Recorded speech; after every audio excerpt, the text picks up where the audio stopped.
Hey everybody, welcome back to another Nature's Always Right video. Today I'm at Primal Pastures doing a little workshop here with teacher and farmer Paul Grieve, and he's one of the main farmers of the family who started Primal Pastures and now Pasture Bird.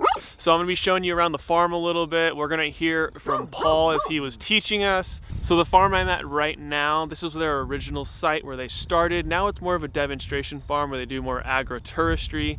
They have a couple other farm sites now where they're doing most of their production. They actually, for Pasture Bird, they do 500,000 chickens a year now, which is incredible. They're now doing a lot of aggregation of not only chicken but beef and lamb. These aggregation models are going to be a really big part of the future of small scale farming, and it's how we can really compete with the bigger farms out there and team up with other farms and the aggregators in order to sell our product more easily, get higher profit margin, and just reach more people in general. What's really special about what Paul's doing now is they're shipping through FedEx. They also have farm pickup as well, but a lot of it now is shipped either locally or even across about 25 different states in America. So it's a pretty impressive growth of their business and a very interesting model. Definitely check them out. I'm going to put all the links in the description to their social media and their website so you can check out more about Primal Pastures and Pasture Bird.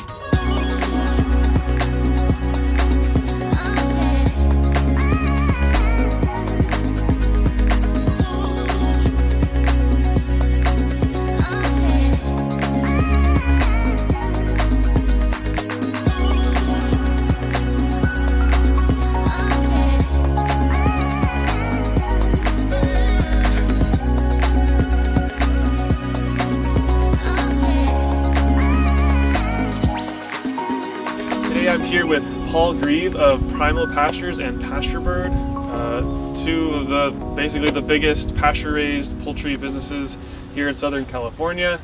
Really excited to be here with him. We had just an amazing day being taught by him all day long.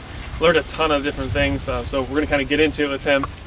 So Paul, thank you. Welcome to the channel. Thank you, man. Thanks for coming out today. It was fun. Yeah, it was really fun. It was a long day, yeah, but I think it was good. It was good. People really enjoyed it with us. Yeah, you gave us so much value. Well, it's like you get all these farmers together, and there's just, I learned so much just from being around these guys. I love it. It's super cool. So yeah, I kind of wanted to introduce you and your business a little bit, and I want to hear first kind of about your story and what led you to become a farmer, because you weren't doing this before. Right. I mean, I grew up as a city kid, downtown Seattle, no interest in farming, really no connection to food. I was like a McDonald's baby, Yeah. And started having health problems around 22, arthritis and just like plugged nose and back problems and inflammatory problems. It was all inflammation. Yeah. And I learned about kind of food and CrossFit and paleo all at the same time in the military, and just started feeling so much better, and like it was just this thing went off in my brain, like a light bulb went off, and it was like, oh my gosh, the food that we eat actually affects the way that you feel. And then, I mean, all this is a manifestation of that. Absolutely. Yeah, I had a similar experience too. I had some different health problems and found out that food is actually your medicine. The doctor can't help you with any diseases. Doctor's not your friend. Yeah.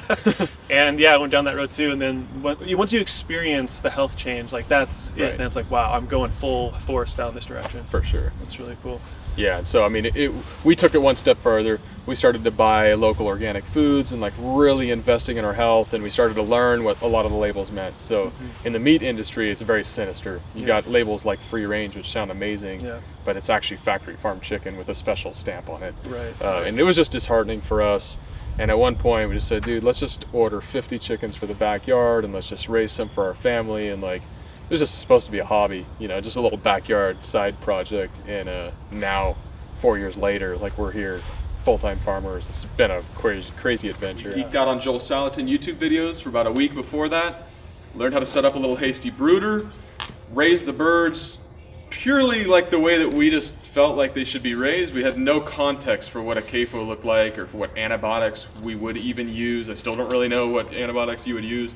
But we raised the birds outside in the chicken tractor method, built a $200 chicken tractor, started pulling it around my in-laws' little backyard. They had about 2 acres, but really they just had about maybe a third of an acre planted in grass, like in a backyard. The rest of it was just dry dirt. So we just started pulling it around the little backyard, and sure enough, the entrepreneur in me goes, man, this is kind of expensive, you know? So me and the other 3 guys put in $500 each. It's like, I think, what are you, you're 7 years into this? 6 years into it now. 6 years. Yeah, it's incredible. Yeah, so he went from 40 birds to now 500,000, right? Yeah.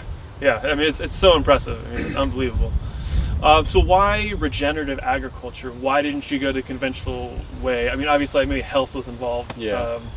So what was it about regenerative ag that made you think that this is the right direction for raising animals?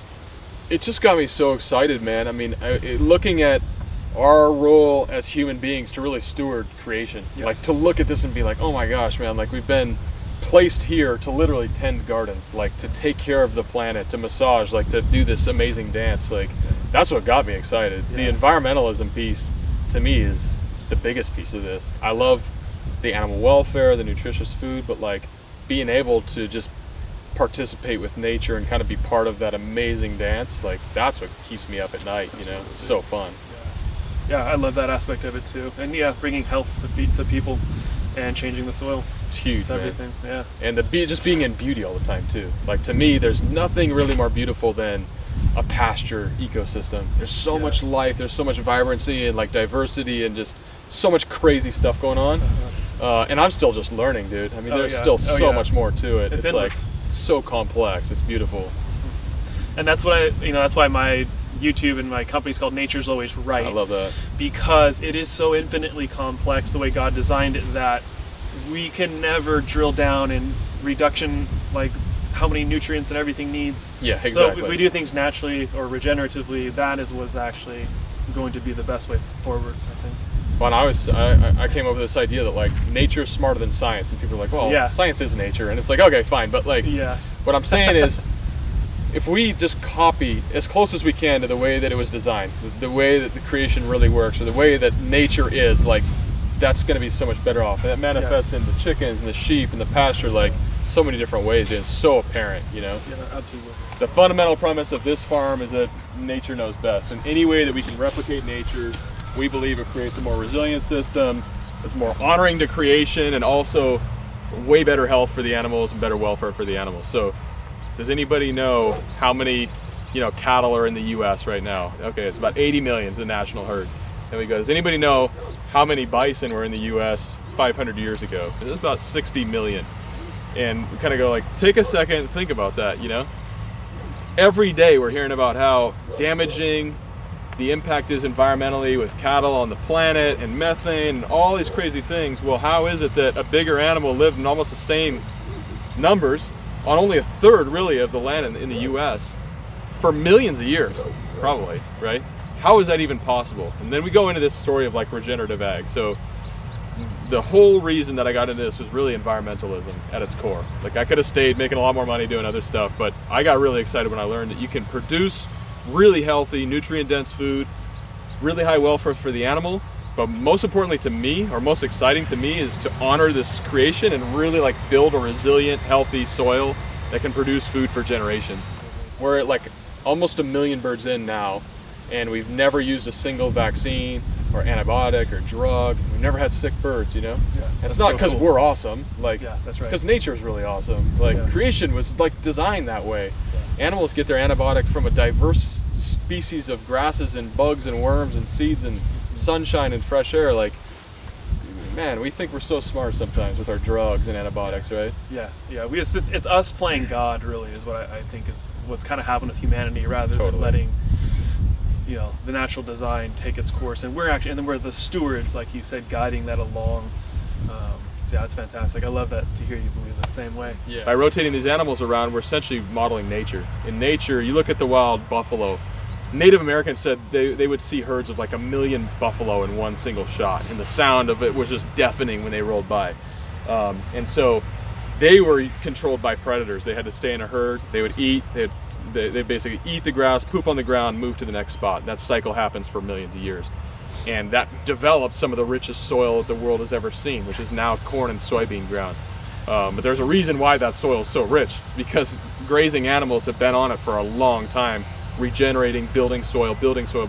Now, we've raped that soil for the last 50 to 100 years. But there is a livestock model out there that builds soil organic matter that's good for the animal, that's good for the planet, sequesters carbon, does all this cool stuff. because we don't have a million animals, we use something called electric fencing. We use a technology to replicate the exact same thing. So we'll use a small herd. I mean, this is really small. We just killed half of our sheep yesterday, but we'll use a small herd in electric fencing, rotated every 2 to 3 days to fresh pasture to simulate that mob grazing effect. Sheep and cow will graze this grass, they'll poop on the ground, and then they'll move to the next spot. And that process happens indefinitely on this ranch. If you come back a week from now or a year from now, these animals are all gonna be in different spots, moved all over the place, with the goal of that manure being the best fertilizer that mankind has ever seen, better than anything Monsanto or anybody else can come up with. And we're gonna build that organic matter constantly out here. Started with Primal Pastures, and now you started up Pasture Bird. Right. So, and there's kind of two different methodologies. Could you tell us a little bit about the aggregation model of Primal Pastures and what you're doing with Pasture Bird? So Primal Pastures is like a direct-to-consumer online retail. So 11 states in the western US can order from primalpastures.com, and we ship regenerative, pasture-raised organic meats direct to their doorstep. Pasture Bird, though, we saw this great opportunity for like a nationwide brand that represented regenerative pastured poultry at large scale.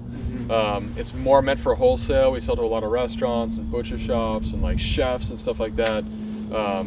And so it's just two different goals, so we just made them into two different companies. The principles are really the same. It's daily move, pasture-raised livestock, really rebuilding soil matter, and it's the same idea, but two different outlets, basically.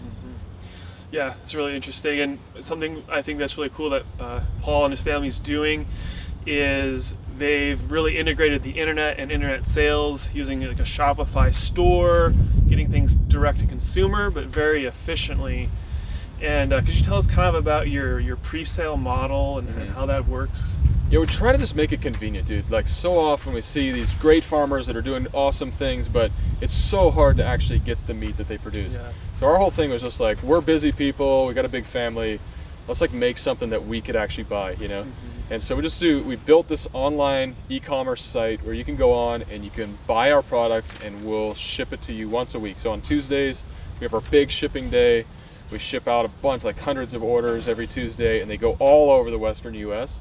But it's just about like, dude, I just want to make really good, amazing food, really convenient for people. You know, that's the big thing. Yeah, I think that's what we need a lot of is moving forward. Everything is moving towards this more convenience model, Amazon Fresh or Prime, where they call it. So in order to compete, we kind of have to step into that role as well and provide our own. You got to embrace, I mean, dude, we're young, man. Like, I love Amazon. I love it too, yeah. There's so many good things about it, and what I always say is we're not the cheapest, like, and we're not probably ever going to be. That's okay, but we're trying to be the best quality and also combine like the quality with the convenience. And I think if we can hit those two and try to do as good as we can on price, we got something there. Absolutely. Yeah. I mean, I tried the chicken earlier; it was amazing. So. Nice, good. Loved it. A lot of my channel, I have a lot of people that are just getting into farming or newer farmers. A lot of younger people that are just interested in learning more about this. They want to maybe have backyard animals, or maybe they're considering getting into more commercial agriculture. On the animal side, how would you kind of recommend getting into regenerative animal ag, or just kind of playing around with it at first to see if you like it? Or Totally. What would you recommend? I mean, a million things come to mind. One of my biggest ones is we were really successful starting with chickens. Chickens are really quick turnover. You can do 2 chickens in a regenerative way in your backyard by rotating them every day and moving around. It's cheap to get into. It's quick turnover. You get your money back pretty quick. And it's a great way to build a customer base. Yeah, this is the most technical part by far of farming, is the brooder on broilers. And if you get it right, you can have a lot of success. If you get it even a little bit wrong, you can have catastrophic failure. A lot of things, once they're out of the brooder, if you're moving them every day and you got feed and water on them and some cool air, you will not have problems. But in here, it's very delicate. It sounds weird, but we would run 55 Salatin pens, and all that brooding was done here, and I would spend almost as much time brooding as I did with all the chores out in the field. It would be like 2 hours in here, because you just got to take your time in the brooder. You sit in here, I forget who it is, but somebody says like the best thing you do in a brooder after you've done all your chores, get a bucket, flip it upside down, and you literally sit there for like a half hour, 20 minutes, and just watch the birds. And you'll learn a lot, you know? You really will learn a lot from just watching the birds, observing them, seeing what are they doing, what's the problem. You can start to develop an ear Now I can walk up to any coop and almost tell you what's going on without even seeing the birds, because I know what to listen for, you know, and I can tell if it's a happy chirp or a crazy chirp or an out of water chirp. There's all different kinds of sounds and sights that you're going to pick up, but you have to spend time with the birds. And it sounds easy for people that haven't farmed before, but for you guys that have done chores and you know what it's like to be out there, yeah, you're trying to get a million things done, you got other things to do. Like, the last thing you want to do is sit in here quietly and just observe birds, but I think that's critical to success in brooding. So just pencil that in. That's just part. People think of farming as farming, but really it's 20% farming, 80% marketing. Yeah. And building an email list and building a customer base and building trust with people that know you and they respect you, that's everything in this business. And I think chicken's a really great place to start on a small scale too. It's fine. Yeah. Yeah, I agree. It's quick turnover, like you said, and not as much maybe money up front for investment, right, and all of that. Of course, if money's not the issue, and you've got other things are challenged, then maybe you can start with pigs. I love pigs too. Pigs are amazing. They're great. Everybody likes to eat pork, especially how intelligent pigs are. Yeah. They really deserve to be honored in such a special way. Like, it's just so sad when you see pigs in a factory farm, and there's a big gap in Southern California for pasture-raised pork. And I would love to see somebody fill that. You know? That'd be really cool. Yeah. So last question here. What is your kind of vision of the future of agriculture moving forward? We have so many new models now for regenerative ag, things that are really working, that are profitable. Where do you see it going now? Yeah, I mean, I really believe like the future is regenerative. It's an easy tagline to say. Yeah. We're working super hard on real technology that's going to like make factory farming essentially come to an end. My goal would be to see all animals moved through pastures and healing grasslands, sequestering carbon, and I really feel like it's our call as Christians in this environment. Like, dude, that's the fall, dude. Like, we got to fix that. We got a problem here that we need to fix, and there's real technology and solutions to that. It's really easy to go, oh yeah, we just need, meat alternatives or protein alternatives. We need fake meat. We need all these like corn-based or grain-based things. Like, come on, man. Livestock plays such an important role to grasslands worldwide. Absolutely. Grasslands are how we sequester carbon. They are how we reduce greenhouse gases. Like, dude, there's so much still. I think I always say, like, we're building computers in our garage in the 80s right now, dude. Like, we're at barely getting on this wave that's going to be an amazing ride for the next 20 years. I completely agree with you. It's a really exciting time to be involved in agriculture, and I feel really excited and blessed to be a part of the beginning of this wave and trying to spur it to life. And so I'm really excited to see the next 20 years and see what happens. Same here, man. So thank you. Yeah, thank you, Paul. It was really just a pleasure getting to meet you and talk to you and learn from you. And I hope you guys at home were able to learn a little bit more. And if you'd like to learn more about Paul, where can they check you out? PrimalPastures.com and pastured.com. Facebook, Instagram, the whole thing. Sounds great. I'll put all the links in the video description.